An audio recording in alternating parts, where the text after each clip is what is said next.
Hello students, today I am going to start impurity defect.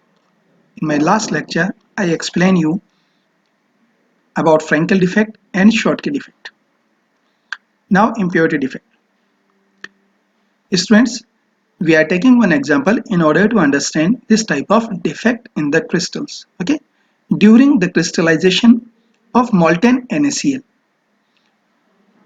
with little amount of strontium chloride or cadmium chloride results in Sr plus 2 ions occupying some of the sites of Na plus.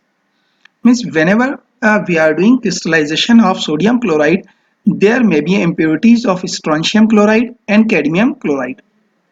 Due to the presence of these impurities, their ions like strontium plus 2 ion, they occupy some sites of Na plus ion.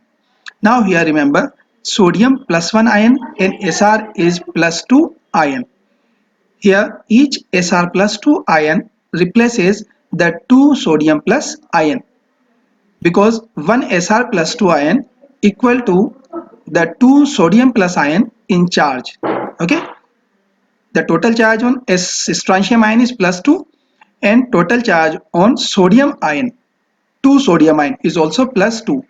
That's why 1 strontium ion replaces 2 sodium ions in order to maintain the electrical neutrality. Here you can see in this example, this is a crystal, this is a part of crystal of sodium chloride, sodium ion, chloride ion, sodium ion, chloride ion. Here at this side, here, okay,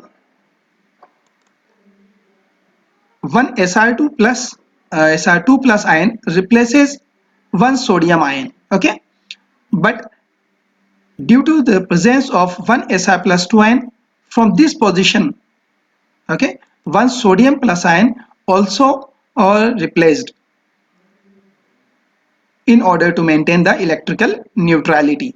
So whatever the number of Sr2 plus ion in the crystal, the same number of vacancies also got developed in the crystal. Okay, so each Sr2 plus replaces 2 sodium plus ion from this one and from this side. Okay, it occupies the site of one ion, so Sr plus 2 ion occupies the site of one ion and the other side remains vacant. Okay, the cationic vacancy is thereby this one. Okay, we are talking about this. The cationic vacancies produced are equal in the number of that Sr plus 2 ion. So these vacancies are in equal to the number of Sr plus 2 ion.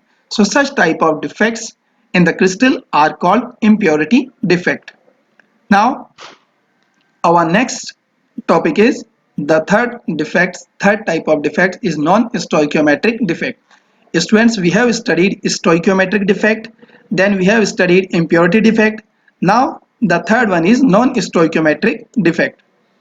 Non-stoichiometric inorganic solids contain the constituent elements in a non-stoichiometric ratio due to defect in their crystal structures. Means their ratio of atom in a molecule are not according to their stoichiometry. That's why they are called non-stoichiometric defects. These defects are of two types. Number one is metal axis defect. It means metal ions are in axis. Next, number two is metal deficiency defect.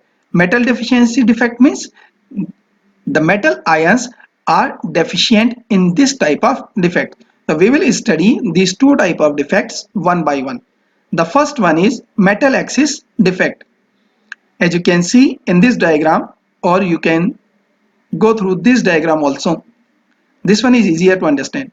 Here this pink color ball represent sodium plus ion and the big green color ball represent chloride ion. Okay, here due to this defect one chloride ion is missing from this. Okay, as you can see here, okay, one chloride ion is missing from this side, and instead of one chloride ion, one electron is present at this location, which is called F center. Okay, now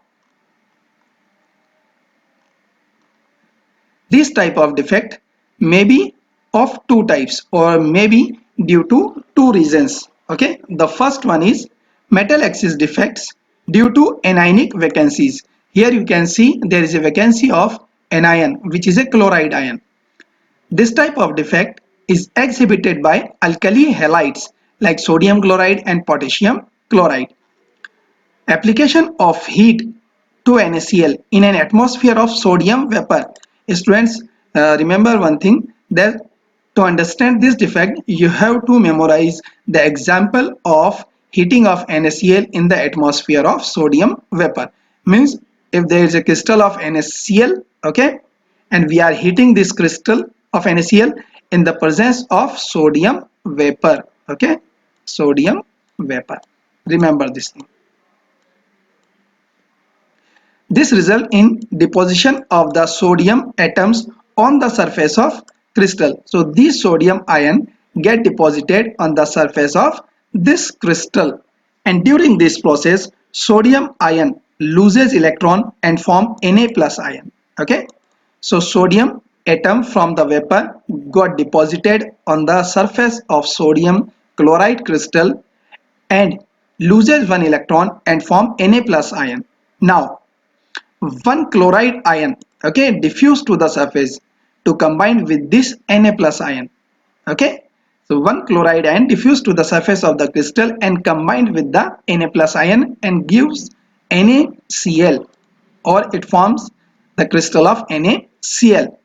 The released electron, okay, the released electron from sodium atom diffuse in the crystal and occupy anionic site like this one. Okay, from this side chloride ion diffused, okay, and combined with Na plus ion on the surface, and the electron released from Na atom occupy this anionic site.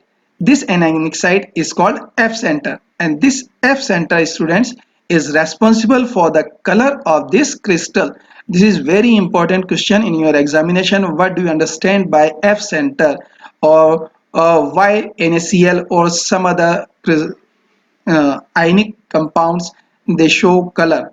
So it is due to the presence of F center.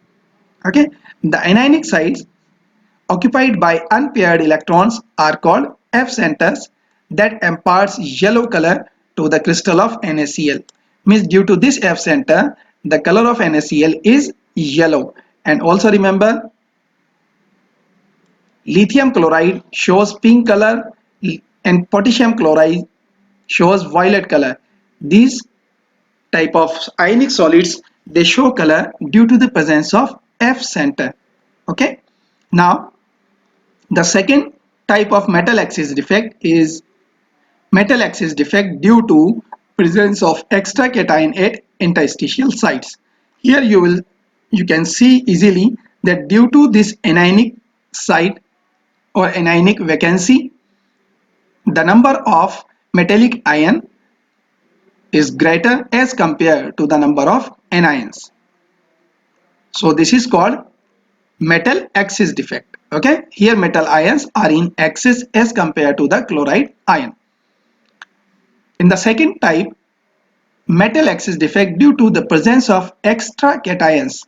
Okay, due to the presence of extra cation there may be a metal axis defect. They are present at the interstitial sites. This example is also very important. Okay, please remember this example. Many times they ask this one. Okay, ZNO is white in color. They give you a question like this: ZNO is white in color, and on heating it got converted into yellow color. It got converted into yellow color. Why?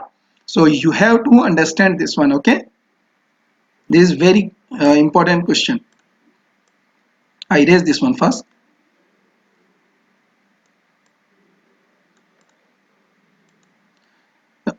Heating zinc oxide.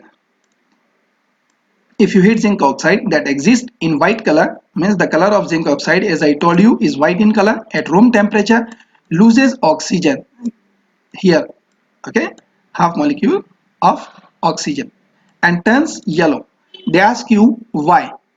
So you can write this equation in the answer, and you can write the result that it is due to metal axis defect due to the presence of extra cation at interstitial site. From the reaction, it is clear that on heating zinc oxide, zinc ion is formed and oxygen gas is released. Okay, and two electrons are left in order to maintain the electrical neutrality. Okay, why these two electrons are present? These two are present in order to maintain electrical neutrality, and due to these two electrons, the color of zinc oxide is yellow. Okay, now due to this heating, this result in excess of zinc in the crystal. Means here zinc and oxygen both are present. On heating, oxygen removed or oxygen got escaped from the crystal. Now what left? Only zinc plus 2 ion. This zinc plus 2 ion occupies interstitial site in the crystal. Okay, so the excess zinc ions, these zinc ions move to the interstitial sites and the electron to the neighboring interstitial sites, and due to the presence of these electrons it turns yellow. Okay, I hope you understood. In order to explain you in a better way, I am showing you a video based on these type of defects. You watch this video and try to understand. Make your notes clean in your copies and send to me. Okay, thank you very much. Have a nice day. Impurity defects. So far, we have discussed point defects where there are no foreign atoms. Foreign atoms can occupy interstitial sites or lattice sites in a crystal. Defects in the ionic solids may be introduced by adding impurity ions. If the impurity ions are in a different valence state from that of the host ions, vacancies are created. Let us understand with the help of an example. Consider the crystallization of molten sodium chloride in presence of small amount of strontium chloride, SrCl2. During crystallization process, some of the sodium ions are replaced by strontium ions, Sr plus 2. For every Sr2 plus ion, 2 Na plus ions are removed to maintain electrical neutrality, and also creates a cationic vacancy. Similar type of defect and behavior is observed when CdCl2 is added to AgCl.